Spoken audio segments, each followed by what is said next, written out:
Hello. It's Courageous Casey Love. The old me was Casey Fight. So today, this is day 3 of my Courageous ministry. And I'm going to try to keep it shorter. It's been about 10 minutes the last few days. But the thing I wanted to chat with you about tonight or share or hear your thoughts on is belief. And I'm really curious to find out and ask you to ask yourself, like, where do your beliefs come from? Are they yours? Are they from your family? Are they from, your conditioning, your childhood, your schools, your faith? Where do they come from, really? And I feel like I shared, I think it was last night, that I just feel like there's so much judgment going on in the world right now. And that really can come from us having strong beliefs that this is right. And if somebody's right, then somebody has to be wrong.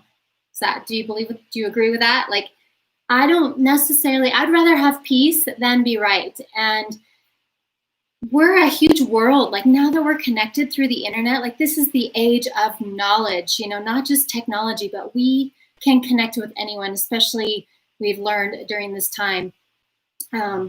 That we have the opportunity to challenge our beliefs or to look at our beliefs, because often our beliefs are limiting, right? Limiting beliefs are that it's one way.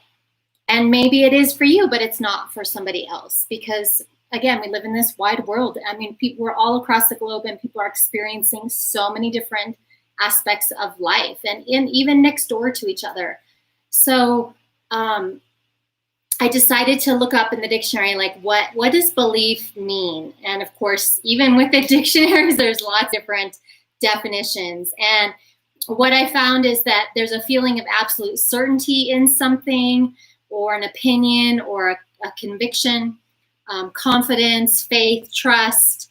And, again, these are all opinions because we all have minds that make things up and create kind of a point of view, so to speak. And as you know, right now in the world, we're so polarized. It's the Republicans and the Democrats, and of course, there's a lot of people in the middle.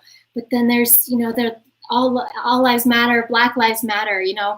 That, like, we have a million different beliefs, and what if we can just honor all of our beliefs, or what if we look at our own beliefs? And here's my litmus test: is this belief helpful or hurtful to myself and to others? So maybe it's helpful to me, but if it's hurting somebody else, and if we're all one, if we're all connected, we're living in this space on this planet, in this community together, if something's helpful for me but hurting you, how is that a good belief? It's not.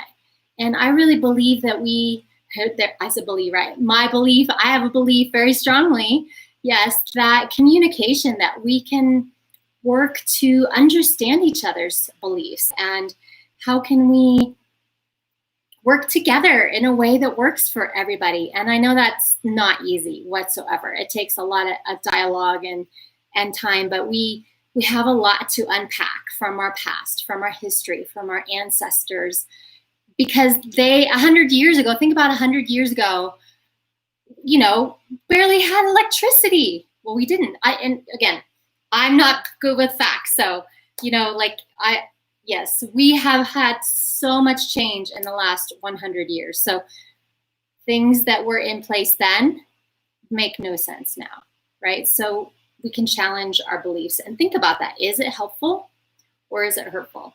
So I don't know about you, but I just really believe in expanding my beliefs. And coming into this world, I hated everyone and everything. That was my belief, that it was all horrible. So I have had a lot of beliefs to unpack and uncover and change. And I really went from hate to love. And again, that's part of my intention of doing these, is I'm working on feeling more comfortable. This is fear showing up for me. And you may not see it, but I'm stepping into it. I'm being courageous, because to me, courage is like acting in spite of fear. And I'm constantly looking at my beliefs and, what I say and what I do, and asking, is this serving me? Is this serving others? Is this serving the whole? And how can I how can I work through that? I'm taking a Buddhism class right now. I'm getting my master's in consciousness studies. And so it's a combination of leadership classes, education, religion, psychology. And so, you know, I'd studied Buddhism a little bit in the past as well. And it's very much about the middle way. It's like, you know, and I come from, I have substance abuse history. You know, I have 30 years of drug and alcohol abuse, but I also have, I'm coming up here in a few weeks on 18 years of recovery. So like I have very well lived this all or nothing.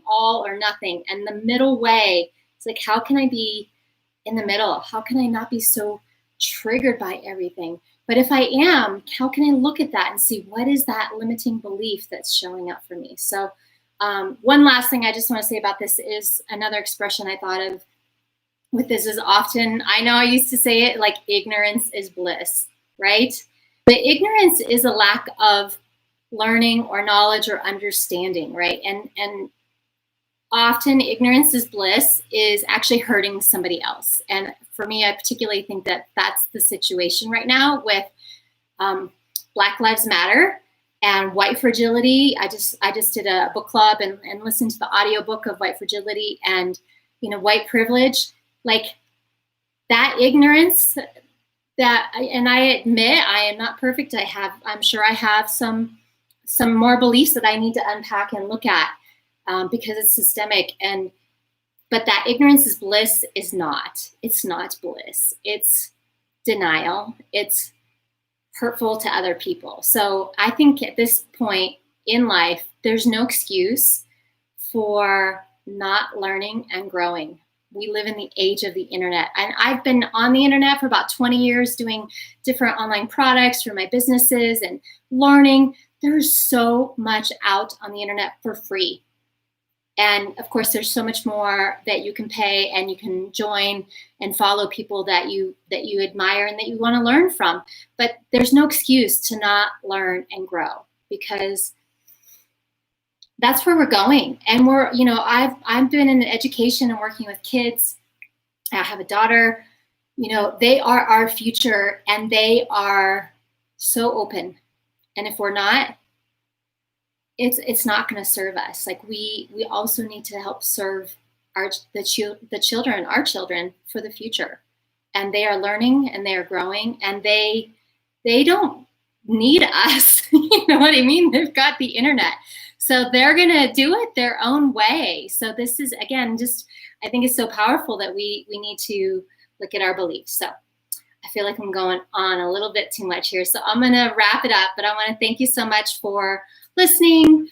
Drop a comment. I'd love to stay in touch. I'd love to hear, like, what is a belief that you're working on? What are you working on changing or shifting or learning about? I know for me, a big one is money. I spent the day today working on my taxes. That they're not done. I'm still going. But I was listening to Tony Robbins. You probably hear me talk about him a lot. Just learning more and more about money because that's an area where I have a lot of work. And I've done a lot of work on limiting beliefs. You know, I used to think that money didn't grow on trees. Well, maybe it does. I do have a money tree in my house. So there's a lot to work on. If we don't have what we want in our lives, there's probably a limiting belief there holding us back. So happy Saturday night or whenever you're watching this. I hope that you are doing well. Take care of yourself. Be compassionate, empathetic, and loving to yourself and to others. And have a great moment. Namaste. And play.